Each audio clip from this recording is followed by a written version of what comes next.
My name is Mark McGuinness, and this is the 21st Century Creative, the podcast that helps you thrive as a creative professional amid the demands, the distractions, and the opportunities of the 21st century.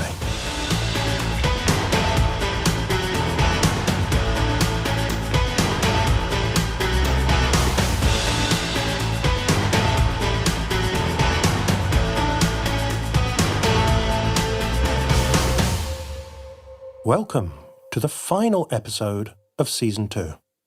It feels like the season's gone by very quickly, but at the same time, we've also come a long way since Tina Roth-Eisenberg got us started in Episode 1. Thank you to all of you who have contacted me to say how much you're enjoying the show and finding the ideas and the interviews useful. It's really important to me that I create a show that makes a difference in your life. So I'm very encouraged each time I receive an email or a tweet or a message via the show's feedback form. I'm pleased to report that the recording of Season 3 is now well underway, so look out for that towards the end of 2018 and make sure you're subscribed in iTunes or that you're on the 21st Century Creative mailing list so that you're first to know when the new season starts. In the meanwhile, if you go to 21stcenturycreative.fm, you will find the archive of the first 2 seasons. So if you haven't yet heard all those episodes, do go back and give them a try. As I've said before, I always focus on the fundamental human and creative factors in every interview. So you may well find inspiration and food for thought in the story of someone who's working in a very different creative field to your own.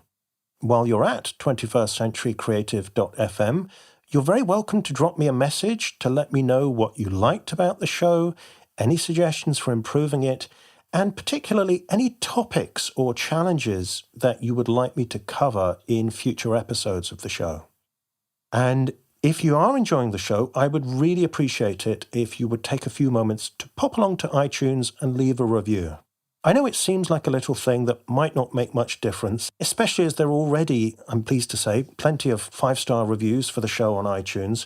But as I understand it, the number of reviews and the ratings are certainly taken into account by iTunes when it comes to promoting podcasts on their platform.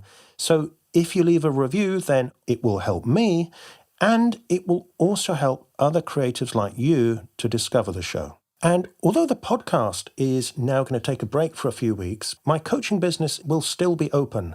So if you are an experienced creative and you're interested in getting my help one-to-one, you can go to 21stcenturycreative.fm/coaching. Okay, for our final interview of the season, I spoke to Patricia van den Akker, a friend and colleague of mine who runs the Design Trust in London. This is an organisation that helps designer makers to create businesses they are proud of. So this one will be of particular interest if you run a small creative business yourself, or if you're simply inspired by stories of how traditional crafts are flourishing in the 21st century, thanks to a canny combination of artisanal skills and digital marketing. And before that, I thought it would be nice to end the season with a few words about a high-level problem, the kind that is a nice problem to have, but which still requires a solution.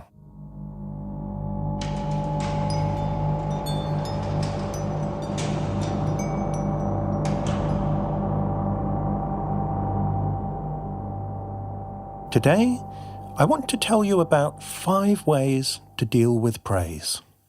As a creative professional, I'm sure you know what it's like to deal with the criticism that comes your way. But what about the praise? You probably haven't given so much thought to handling praise, apart from maybe wishing it happened a bit more often. It probably feels great when you're showered with praise, but it comes with hidden pitfalls and also hidden opportunities.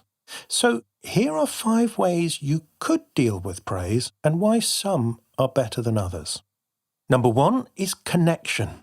This is the purest response, that instant rush of emotion you experience when you're praised. This feeling tells you your work connected with someone, or even lots of people, and they loved it. They felt inspired, excited, or deeply moved in some other way, enough that they wanted to tell you. And in that moment, it feels wonderful. The simple fact that your work had that effect on someone is reward enough. According to some theories of creativity, we can't even consider a piece of work creative unless it has reached and connected with an audience of some kind. In the extreme version, I've seen it argued that Vincent van Gogh wasn't actually creative until several decades after his death, because it was only then that his work found an appreciative audience. Now, I wouldn't go that far with the argument, but I can definitely relate to the idea that a creative work isn't complete until it connects with someone else, even if that's only one person. If someone emails me to tell me my poem touched them or my podcast inspired them, I have a sense of completion, of a job well done. Number 2 is dismissing the praise. We're really good at this one here in the UK. It feels embarrassing and awkward to be in the spotlight, being showered with praise. So we make a joke, or we change the subject, or we say, "Oh, it was nothing really." Then we run away and hide and treasure the compliment in secret, which isn't really very nice to the person who praised us in the first place. So at the very least, I think we should accept the praise with good grace and thank the person, whether or not we agree with their judgment. You may have heard the saying, never interrupt when someone is paying you a compliment. Number 3 on the list is validation. And this one is the most dangerous, so watch out for it. It starts as artistic validation. This means you aren't convinced of the value of your work until someone else tells you it's good. Whether a critic, a reviewer, a judge on an awards panel, or whoever. So when you receive this kind of praise, you can relax, your confidence is boosted. But if you don't get enough of it, or even worse, if people start to criticize you, then your confidence evaporates and your work grinds to a halt. Maybe we all start from this place of external validation. When a teacher or mentor first says to us, your work is really good, you can do this. But it's important to move beyond this point. Firstly, because as Stephen Pressfield points out, if you're a professional, you need to become the best judge of your own work. Because having a sense of how good your work is essential to making it better. As soon as we give that power to someone else, we open the door to resistance. And also because it's a short step from artistic validation to personal validation. If you fall into this trap, then not only the quality of your work, but also your worth as a person depends on the judgment of someone else. Whether it's an editor, a professional critic, an Amazon reviewer, or an internet troll, which isn't a great place to be. Now, the 4th main way you can deal with praise is by treating it as feedback.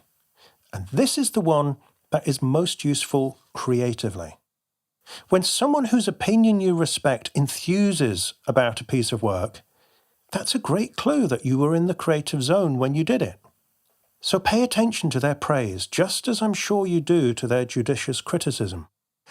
And make sure this is someone who really knows what they're talking about. Some people will gush with praise whatever you do, or will want you to stay in your comfort zone, repeating past successes.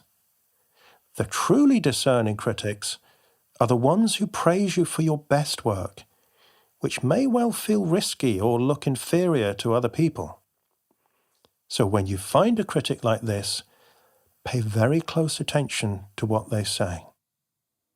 Last but not least on our list is recognition of the value of your work. And when it comes to public praise, this one is the most useful professionally. Because an award or an endorsement from a famous person in your field, or a great review in a leading journal, or hundreds of 5-star customer reviews can enhance the public perception of the value of your work. In other words, it's good for your brand. And a powerful brand acts as a powerful magnet for opportunities. You're not being an egomaniac if you quote an endorsement or review or mention your awards on your website or the back of your book. You're being professional. Just don't go over the top. Retweeting someone's praise of you every other day or making your Oscar the first thing you mention when you meet someone starts to look needy and a bit awkward. So, next time you're on the receiving end of a nice compliment, a good review, a torrent of gushing praise, or a standing ovation, run through the list of 5 ways to deal with praise. Firstly, enjoy the feeling of connection. Next, watch out for the temptation to dismiss it or to use it as validation. Then, ask yourself whether it can be useful to you, either as feedback for your creative process or as public recognition of your achievements.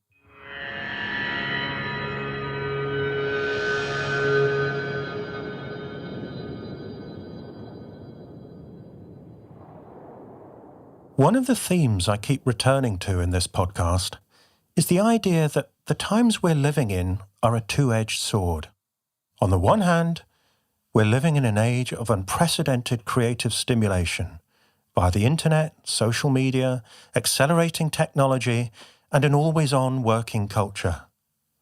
And on the other hand, we're living in an age of unprecedented distraction from focused creative work, from all the same sources.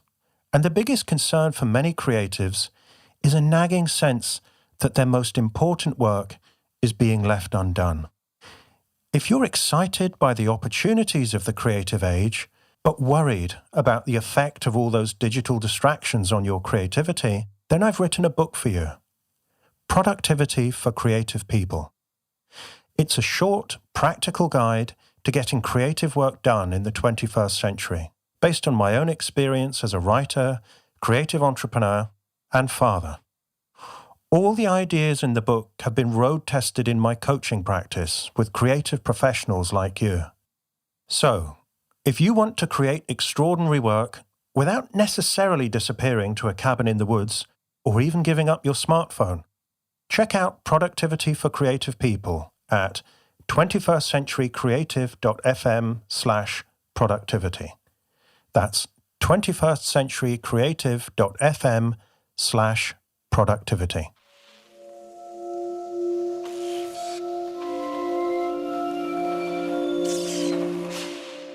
Patricia van den Akker is the director of the Design Trust, an organisation based in London with a mission to help designer makers create a business they are proud of. She's also the author of Dream, Plan, Do, an annual planner journal to help creative entrepreneurs reflect, plan, and take action throughout the year. If you recall from Season 1, one of the themes of the 21st Century Creative is something old, something new. And Patricia is a fantastic example of this. Many of the creatives she helps are living in remote areas using traditional craft skills that go back generations, and they are often working in super-specialised niches. Patricia helps them thrive by reinventing their business model and their marketing so that they can reach their customers wherever they are in the world. I've known Patricia for years and worked with her several times, running workshops and speaking at her events. It's always fun to go to a Design Trust event because you're guaranteed to find yourself in a room full of talented and enthusiastic people who spend their lives creating all kinds of beautiful and useful things. In this interview, Patricia gives us the benefit of her experience of working with hundreds of creatives, with insights into what it really takes to succeed in a small creative business. She also has a lot of interesting things to say about the intersection of artistic tradition and our modern connected society. If you run a creative business of any kind, you'll find plenty of practical inspiration in this conversation. And if you see yourself as good at your creative work but clueless at business, I recommend you listen right to the end, where Patricia points out how your artistic skills could actually be the key to unlocking your success as a creative entrepreneur?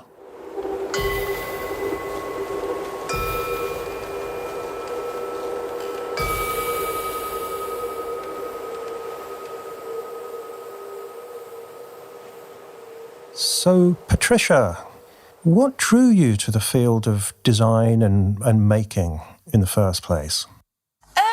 My mom had a gift shop in the Netherlands when I was growing up. So from a very early age, I was surrounded by beautiful things. She started it as a gallery, a craft gallery. And we're very much talking 1970s here. So think very much brown pottery and heavy glass and things like that. Mm-hmm.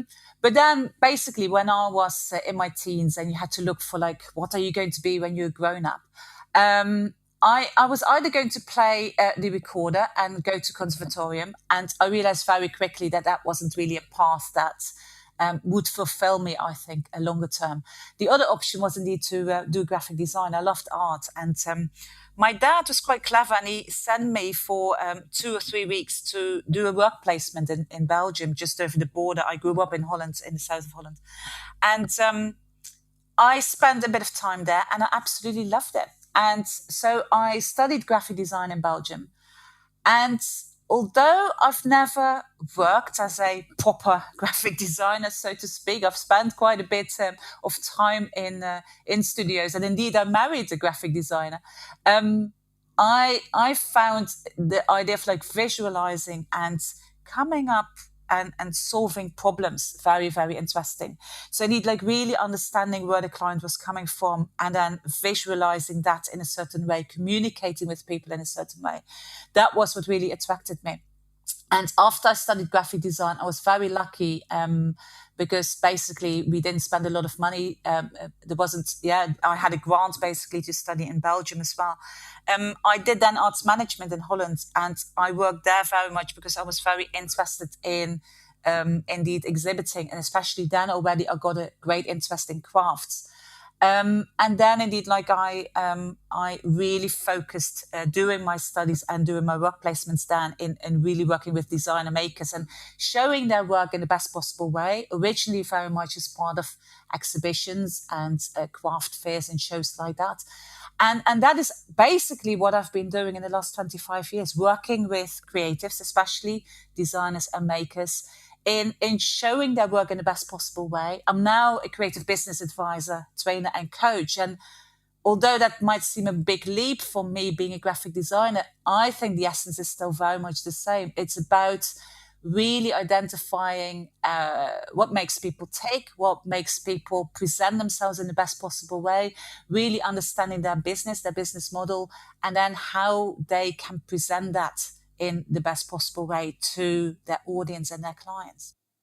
And just so that we're all clear, could you just say a little bit about what you mean by designer makers?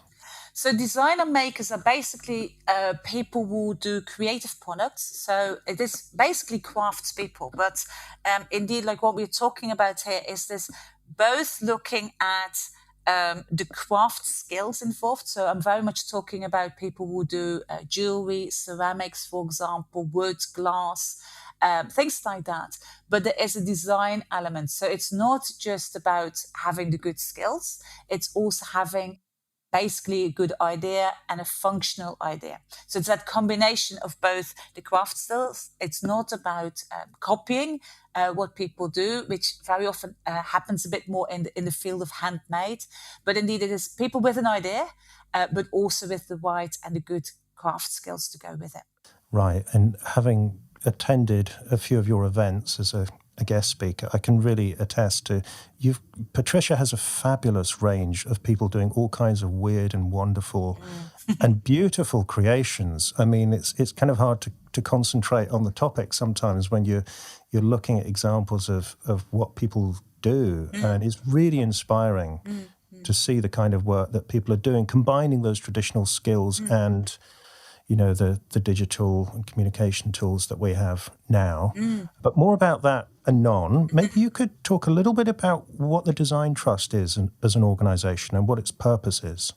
The Design Trust was set up 32 years ago by a lady called Peter Levi. She was a journalist in Britain, and she was indeed like very interested in design and crafts, but realized that a lot of people were not making any money with it. So what she did was indeed set up an organization that very much supported designer makers in the UK in particular. I took over the organization in 2011. It had been always a funded organization, and then it had gone indeed to one of the universities here and had been a part project there. When I took it on, I realized that there was very little funding available in 2011 for projects like this. So I knew that the business model of the organization had to change quite a lot. So I turned it a lot more into an online business school for designers and makers in particular. And now, indeed, we've got a wide range of people from across the world. Most of them are in the UK, but I get a lot of people indeed from America, Australia, New Zealand, across Europe, who are coming to join me. And so it's basically partly a membership organization where people get access to a wide range of webinars, podcasts, and things like that. And partly, indeed, it is an online business school where we do one topic in a day, or maybe do a 4-week course or anything like that. And it's all related to creative business development. So it goes from looking at business models, pricing, positioning, marketing, social media, but very specifically for people within this field. So you see a lot of different creatives come through the doors or the virtual doors of your school. And I know that you're very much in touch with the new trends and as well as the traditional craft skills within the designer maker community. So I think you're in a good position to say, help us look at the big picture. And what do you see as some of the big opportunities as well as the challenges at this point in the 21st century for designer makers? It's an interesting time. I really think, of course, we live in very interesting times, and of course there's positives and negatives here. But indeed, like what I see is that in certain ways, I think creatives are a bit like the canaries in the mine in certain ways. And I think like there are certain issues in the moment that I'm coming across where I do find that people are worried, that indeed like there are big challenges for us, political, economically, social. But also I do think, of course, like when we're looking at selling online, if we're looking at the opportunities of indeed like traveling, the cost of travel have come down dramatically. That we have the opportunity, some of my clients live 3-6 months of the year in India, and are working from there. I think that's absolutely amazing. I do a lot of work in Scotland, for example, where people are sometimes very, very remote and still can run creative businesses financially very, very successful in many ways, especially because they are remote. So I think that is very, very interesting. And especially I think with craftspeople, they are really looking sometimes for that slower pace. And so what I think is very interesting is like they go and can now be more extreme. It can be more of a lifestyle. 20 years ago, a lot of the people that I worked with couldn't run their business in the way that they can now, because they very often have such niche products that only a very small amount of people might be interested in, to be honest with you. I'm dealing with a 4th generation knife maker in Scotland, for example. And it's absolutely amazing. And he creates knives by hand, and they cost £500-600, and they're being snatched up by some of the biggest chefs here in the UK. And I think it's and the stories that my people can tell is absolutely amazing. And what I love, it's about that connection as a maker, because it's very domestic. It's not stuff that ends up in museums. It's actually people have this and use this every day. But also, of course, as a maker, people are very aware that maybe in 200-300 years' time, their products are still around. And I think that's, to me, that is really, really fascinating. It's not just about what you do now, but indeed, like, people for a very long time would actually really enjoy their products. And then looking back at the history, the culture, and where you're from, I think that is for makers very, very interesting. And of course, that's as part of a social media story, blogging, email, Twitter, Instagram. It's very, very fascinating times. On the other side, also, indeed, like, I think there's a bigger interest in the handmade, in indeed, like, people will have that connection a lot more because we are all going very fast. Actually seeking out Wi-Fi free zones, so to speak, is a luxury these days. Yeah. And I think, again, like, some of my clients very much live that lifestyle that, other people are very jealous about. So it's very interesting to look at things like that. Production, manufacturing, of course, outsourcing certain things, but also indeed being able to send stuff to the other side of the world and communicating with people on the other side of the world very easily, which was just not possible like 15, 20 years ago, I think is fascinating. But at the same time, because we're all looking at that really big picture, actually looking where we come from and what is happening locally and being proud of where you come from, becomes actually more powerful because we're all doing this big kind of world stuff. Actually looking at what is happening locally starts to make a lot more sense, I think. And that, to me, is very interesting. Right. I mean, for a long time, the story about the modern age has been, industrialization, globalization, everything's becoming more the same. And traditional skills are being lost. And, say traditional craft industries have been under threat. But what you're describing now is it's coming full circle. And the technology is enabling us to rediscover the value of these things. And for, say, that fourth generation knife maker, maybe the eighth generation is much more secure now. Yeah. No, in many ways, and I think there's more appreciation. Like, I trained as a graphic designer, and I find it interesting that indeed the love of paper, the love of letterpress, and going back to some of the very traditional techniques, there's a lot of graphic designers who are very geeky about letterpress, for example, and really looking back at some of those old techniques and then actually combining them. And I think that is where real interesting work comes from. If you know the rules, if you know your history, then you can break it. Yeah, but you need to know some of those rules, and actually beautifully produced books and sniffing the print, so to speak. Yeah, like, I love an ebook. Yeah, just like everybody else, it's very handy. But I'm really looking forward, with certain books in very small, quantities. Who have been produced with a lot of love, and then being bought on Kickstarter. I think that is fascinating. Where it is about, like, really traditional stuff, but then presented in a way that just is a bit different. I think that's fascinating. Yeah, similar to you, I think whatever the art form or whatever the creative field, there's a rich tradition. And if we don't have our roots in that, then we lose something really important. But also, I think making, there's a lot of research now being done about the importance of making and how important it is for, our minds and mindfulness. There's a lot happening in the moment, for example, here in the UK, where, for example, throwing pots is now starting to become a really, really important hobby for a lot of people. It's like, like, it's nearly being like the new yoga, so to speak. Right. And I think that's, again, really interesting, and people becoming more interested in how products are being made and where they come from. I think that there's a lot more interested in that than it used to be. And it is probably because certain things are on the way out that we start to actually appreciate what we might potentially lose with it. And a more tactile experience as well, if you're actually literally getting your hands dirty. Yeah. It's so refreshing after being glued to the screen. Absolutely. And I think that's, again, like, it's very interesting. The knitting, for example, or indeed, like, making pots or embroidery or things like that. It's actually really important for people. And again, it really expresses themselves. It expresses their society, their culture.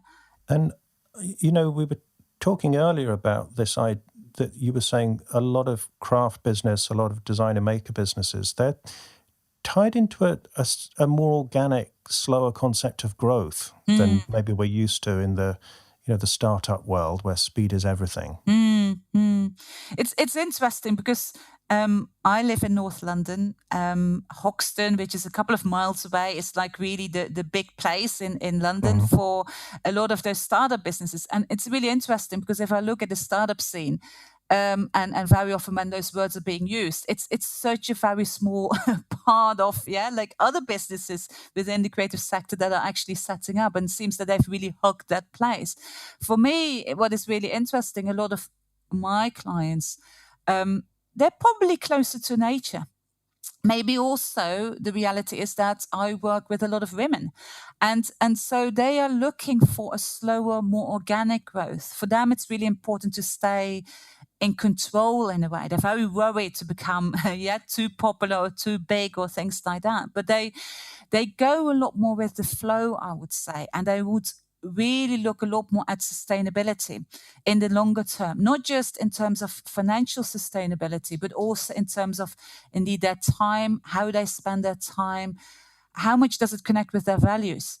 It's broader. It's a lot of my clients are kind of indeed on a mission, and there's something bigger that they're creating than just products, so to speak. They're really connecting with something bigger there. I think this is such an important point about sustainability because, well, I've certainly had periods of my life where I was doing stuff that just wasn't sustainable, either because I was working too hard or I was doing stuff that I didn't, in my heart of hearts, really feel aligned with.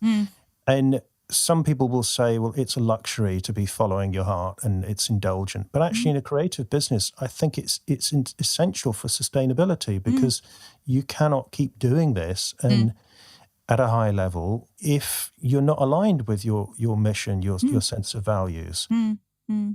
I think it is a combination of your passion, but just passion won't get you there either. Yeah, Oh, so no. it is that combination of I discovered that too.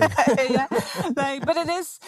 I do think it's about like your heart. It's about indeed like your profile, being known or being recognized for something, getting applause, or getting recognition.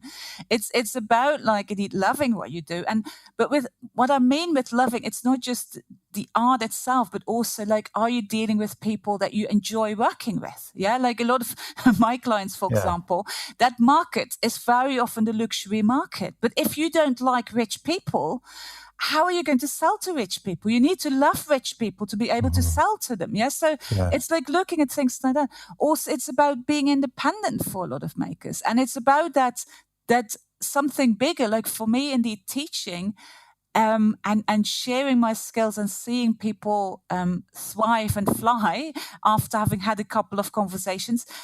That is really interesting to me, and that's really important. And I think, again, like for creatives, it is that combination. If you're just doing it for your passion, that very quickly ends up, I think, in a hobby.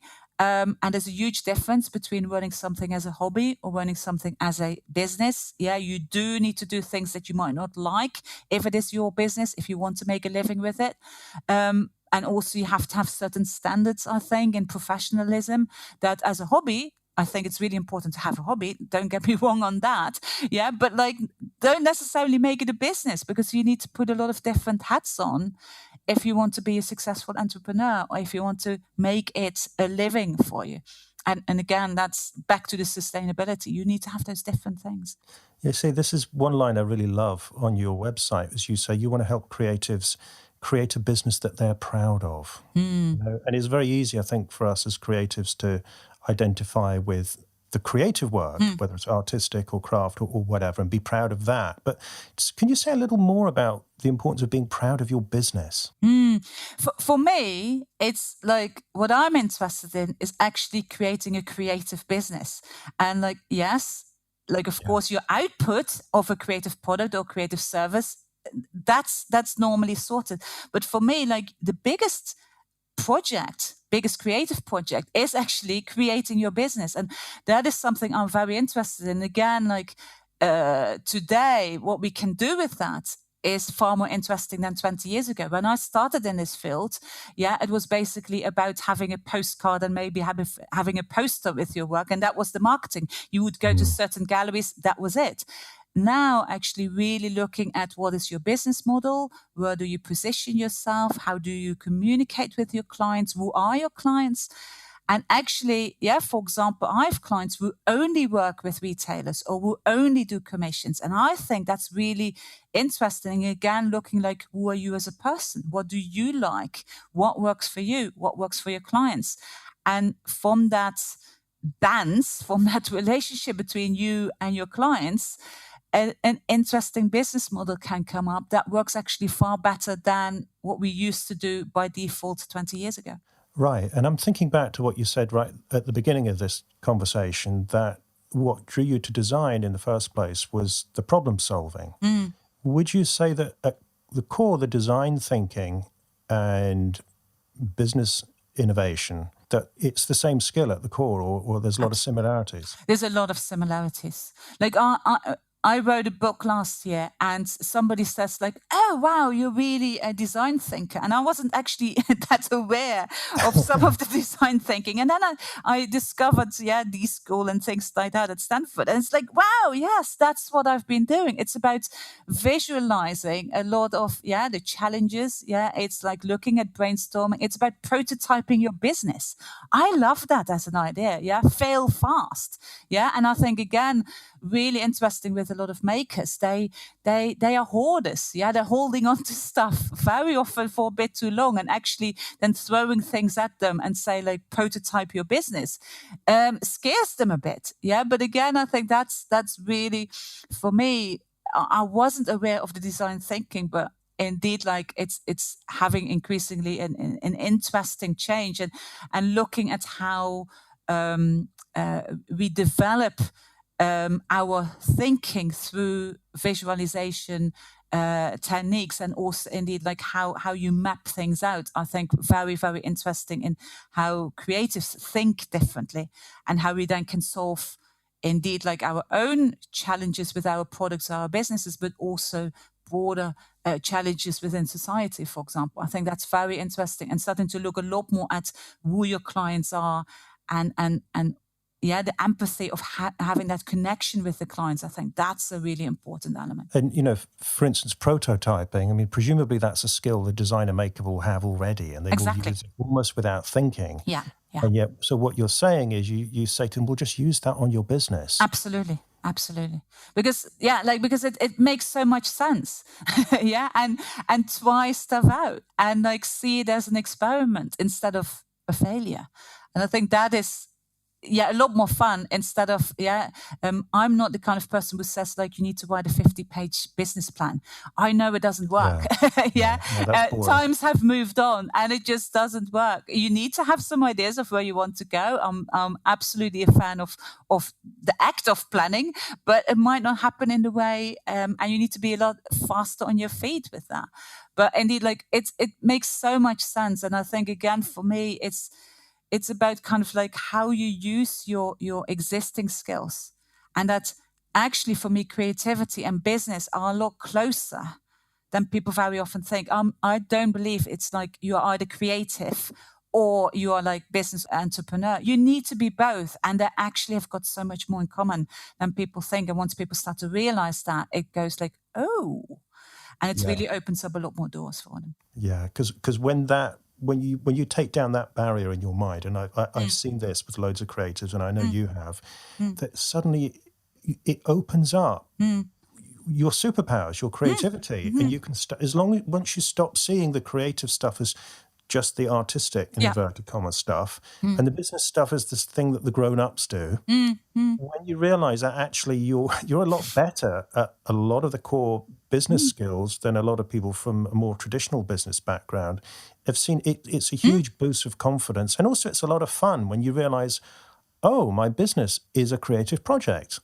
I can play with that. I can prototype that and develop that, and it becomes rewarding to make that as well. Exactly. And like I do this marketing course, and like a lot of creatives don't like marketing, but the thing is, they very often think about the scary selling bit, or like the Yeah. nasty bits of that. They also indeed very often didn't get any marketing when they did art school. So it's not surprising that they don't like that. And a lot of them are also a bit shy, maybe a bit introvert. So really stay away from anything to do with marketing.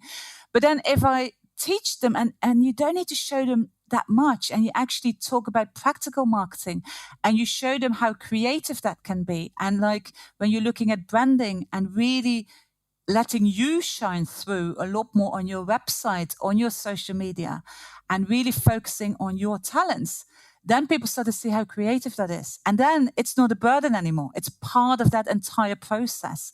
It's from getting to know your client really early on, because that is marketing.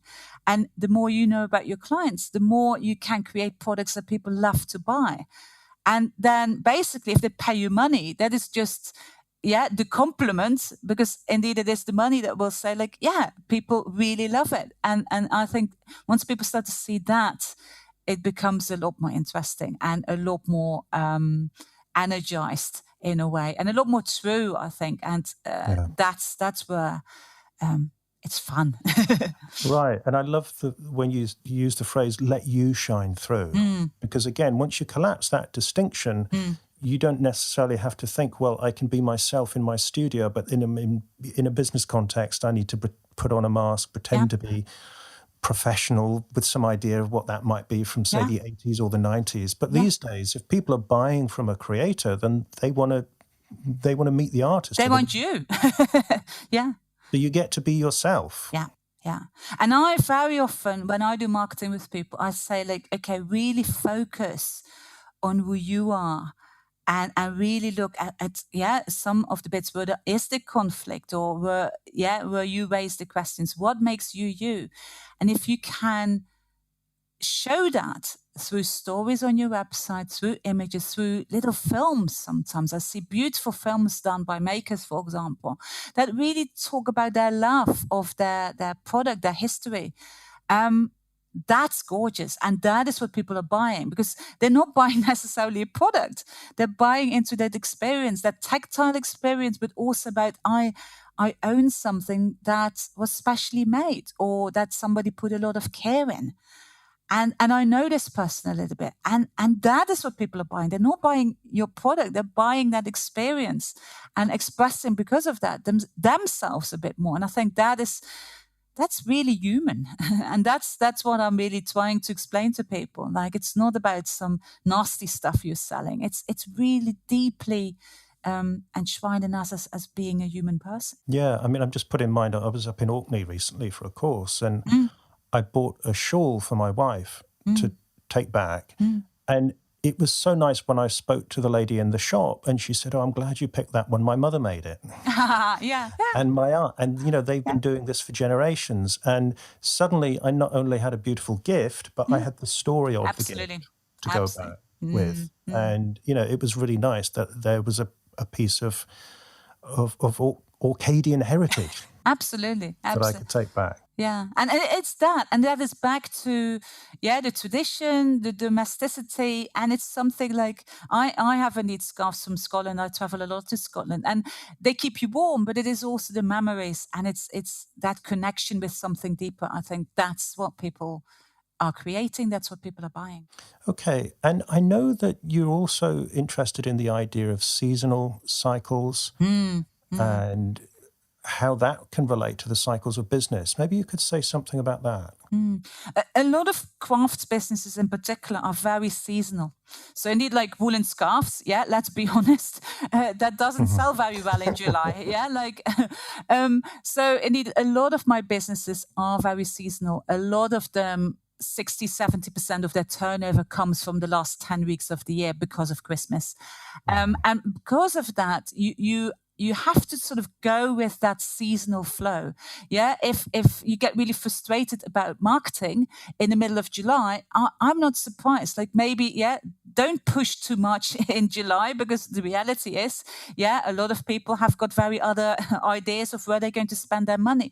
So it's really looking at when are people most likely to buy. Yeah, and this is very much connected on like why do they buy at certain times of the year, and connect again with that.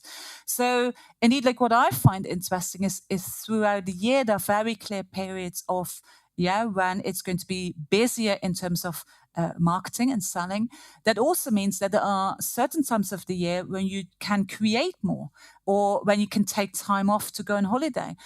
I'm a big believer, a bit like indeed like the seasons when you're gardening.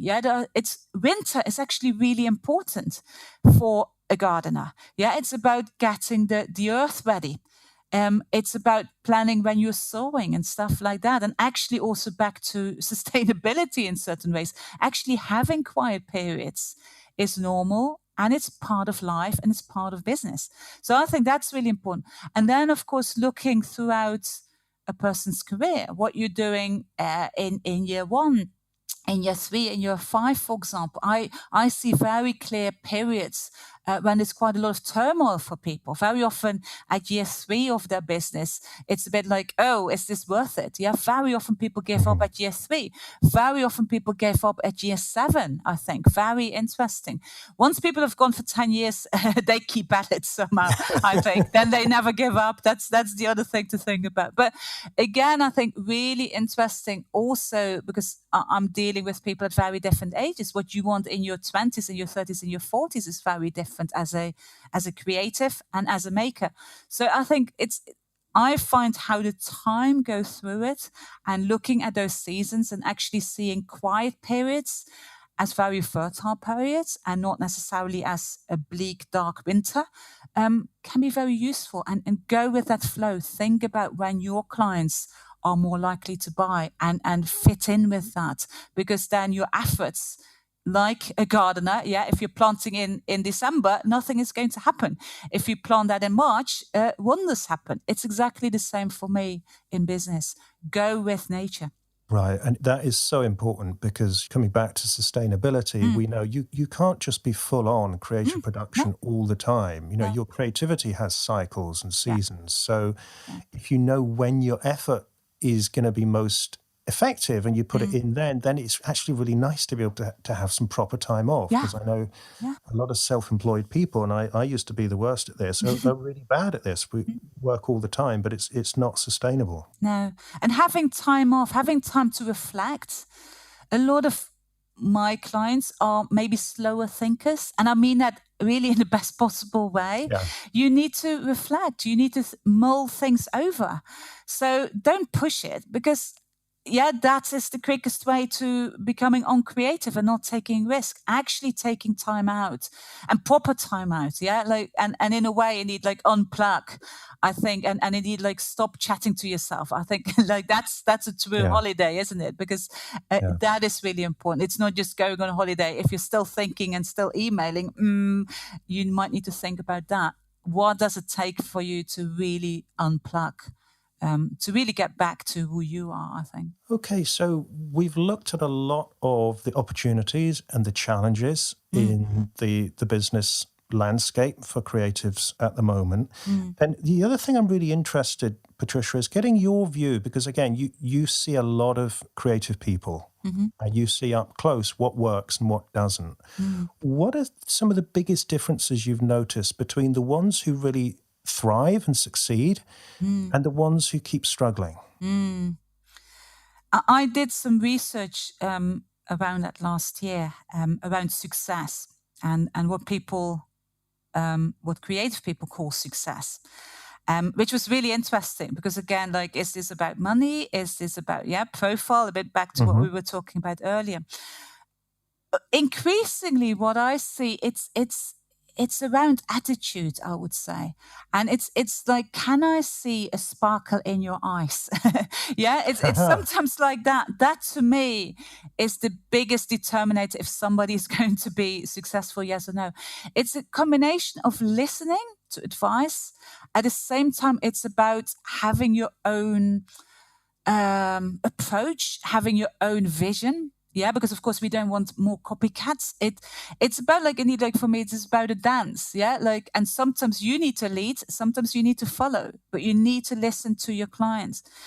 Also for me, it's very interesting people who set goals are, I think, a lot more successful. And what I mean with that, like quite a lot of my clients are very happy creating and producing. That's what you love. Yeah, that's what you do. That's what you know. But it can get a bit cozy. It can get a bit too much comfort. I very often share this idea of like, yeah, you're like a little boat in the middle of the ocean. And you're very happy there, yeah? And like it's going all really absolutely fine. But the thing is that you're really depending on, the waves and the sea and things like that if you're going anywhere.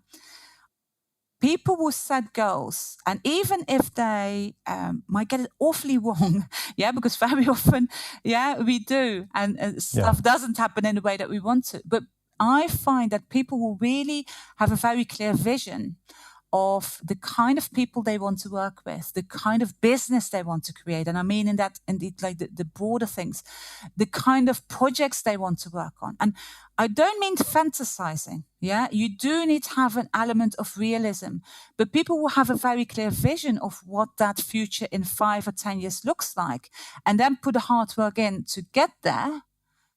Those are the ones I feel are succeeding. It's people who are being proactive. If you're hoping that somebody's going to discover you, if you're hoping that, like you're being found, like indeed, like the fairy tales, that's not going to happen. Yeah, but a lot of people think that they worry then about being too out there. I think you need to be proactive, really know where you want to be, where your place in the world is, so to speak. Where's the gap in the market for what you do? And actually working on that. I also believe that if you've got a niche, it really works far better. Yeah, don't compete with what is already out there. Really identify your talents and who your dream clients are. And I'm a big believer in niche businesses really going in detail there and really connecting with your audience. You don't need to see the whole world as your client base. It's really, looking at 50 or 100 people. If you connect with them properly, that can be the start of a great creative business, I think. And then the other thing, I think it's about don't give up. Like a lot of people try a bit of this, try a bit of that, and don't stick at it long enough, or don't look at it as in learning from their mistakes. If there's one thing I've learned, it's like my business has massively changed over the last 6 years that I've been running it. And of course, at the core, it is still the same, but you need to adapt. You need to listen to what is out there, see what works, and what doesn't work. And my idea is, like, I remember writing my business plan in the very first week of me taking over the design trust, in the week that I turned 40, which was quite interesting. And 6 months later, I looked at my business plan and I thought, oh gosh, if anybody ever sees this, I got it so wrong. If anybody, like, I'm the queen of creative business planning. If anybody ever sees this, they will never take me on. But actually, it was really so useful. And I still do that. I still look at, okay, where do I want to be in 5 years from now, in 10 years from now? Visualize that, create Pinterest boards or do mood boards, or indeed create, with sticky tape. What is the kind of business that you want to run? Who are the kind of people you want to work with in the broader sense of the world?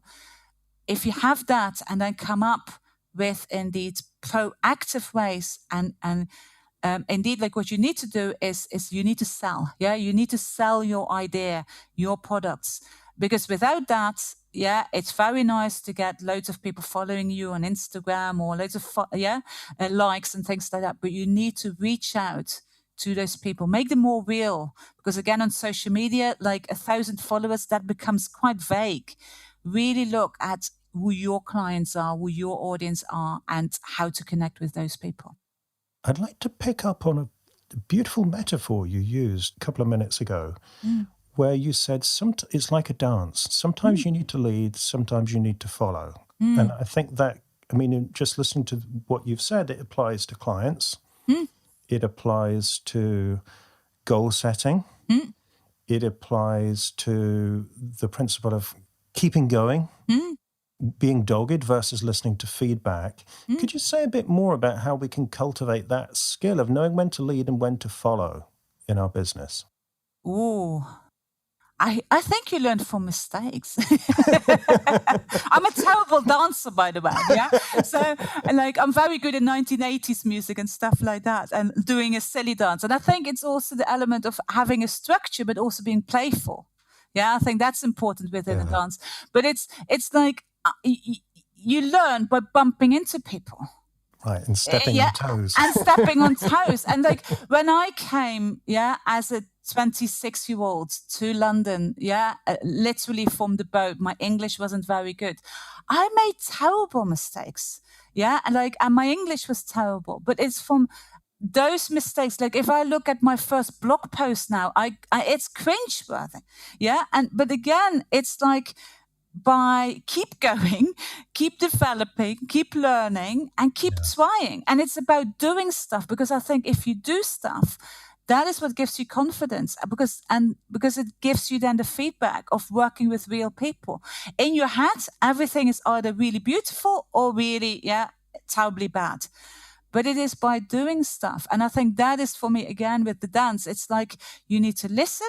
But if you try and anticipate and create the design that is going to, be the most successful thing ever, forget it. Like you cannot anticipate what clients want. Very often clients don't even know what they want. So at the same time, you need to lead too. You need to see the world through your eyes and look at what you want to create here in a product, in a business. And as you talk about this process of making mistakes, I'm just thinking of writing poetry. My first draft is very often excruciating because I know it's crap, or I know a lot of it is crap. But if I don't put that down, if I don't make those messy marks and mistakes on the paper, I will never work it up into something that's good. And what you're saying is your business is like that. You make the mistakes, experiment, and then learn from them and refine it and revise it until you've got something that's ready for prime time. And that's back to prototyping. Very often what I see where I think people go wrong in a way is create products all the way, and spend a lot of time and money and energy into it. Instead, come up with like 3 or 4 ideas or 50 ideas. I very often, like even within a business, for example, I say to people, give me 3 routes to where you want to get to with your business. It's not just one route. What are 3 places you could be in 5 years from now? And what would you need to do or learn to get there? And it's the same like that. It's like prototype. Like I would say nearly half of the stuff that I get out there fails. But the thing is, I've learned not to see that as a failure anymore. It's like, it's an experiment. Have a go, try it. And the thing is, like, I thought in the beginning that I could completely anticipate how people were going to respond. And actually now, although I know a lot more, at the same time you realize that you know a lot less, or that there's still so much to learn. And for me, it's constantly about experimenting and learning. And if you approach it like that, play a bit more. Don't take yourself too seriously. I think that is something definitely that I had to learn over the years. You don't always have the answer. Go out there and see what sticks, see what works. And by actually working with your audience and your clients, they give you the best ideas. To me, my clients are my best resource in many ways. I learn so much more from my clients in many ways than my clients learn from me. And I think that's very refreshing. And then it's not, like kind of heavy and dutiful, but you actually are doing this dance of creation together. Lovely. And I think this is a nice point for us to move from talking and listening into action. Because I know you have a lovely challenge for people to take on, the creative challenge. So what is it that you're going to invite people to do, Patricia? I'm indeed all for action, because that is where you learn, and that's what happens. One of the exercises that I do with my clients, and I think that can be really relevant for you guys here, is who are the 50 people that need to know of you and your work? In the whole world, who are your audiences, gallery owners, journalists, stylists, curators, whatever, who are the 50 people in the world that really need to know of you and your work? Write down a list. Or maybe even better, create a secret Pinterest board or something like that, where you put those 50 names or 50 portraits on. And then the next step can be really interesting is actually looking at that list and think, what connects those people? Why am I so interested in working with them? Why do I want to connect with them? You can get some great values out of that, I think. And that, from that point of view, it can be really interesting and very reflective of what you're really about. But then indeed, the real exercise is look at those 50 people, brands, organizations, things like that. And actually look at how are you going to connect with them. Is that about sending them an email? Is it about sending something in a post? Is that about asking a question on a forum or when they are doing an interview or a conference or anything like that? So really connect with those people.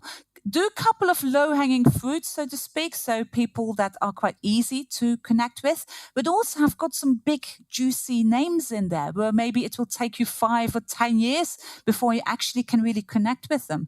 But get started now with that. And that will really help you to... That to me is really, that's about marketing. It's about building those relationships. And really, it's about you creating your market and connecting with the people that matter. And again, for me, it's also very much at the heart of what marketing is about. And very interestingly, it's not necessarily about using the latest social media, but actually it's about that human connection. Why would they be interested in you? And be creative with that. Send something interesting in a post. Worked 25 years ago. These days, it works even better because you will stand out. And that makes that connection with people. That's what marketing really is about. Great. I really think this is such a powerful exercise, and it will work for any creative industry or any art form. There will be that list of 50 people, and if you really do make it your mission to connect with them, that puts you an awful long way on the road to success. Absolutely. And it's rich, in very different ways. And it's those 50 people are kind of a reflection of you. Yeah, and I think that's, again, really it's like being in a kaleidoscope. See it like that and really reach out. It will really help you to find out more about yourself, but also indeed, like what we need to do is go out there and seek our audience, seek our people that we want to work with. Great. So where can people go and seek out you, Patricia, and the Design Trust? So I am on thedesigntrust.co.uk. That's where you find a lot of information indeed about our business school and our business club. And it's open to anybody across the world who are basically designers and makers. And that goes from indeed people who are selling at Etsy all the way to people doing very high-end stuff to indeed people working giftware, homewares. But basically, it's very much about creative products indeed. And then also, I've written a book called Dream, Plan, Do, so people can find me on there as well. That's dream-plan-do.com. Brilliant. Thank you so much, Patricia. As always, I've really learned a lot from spending time with you, and I know people listening to this will have got a lot too. So thanks so much. You're very welcome. It's always great to talk to you, Mark.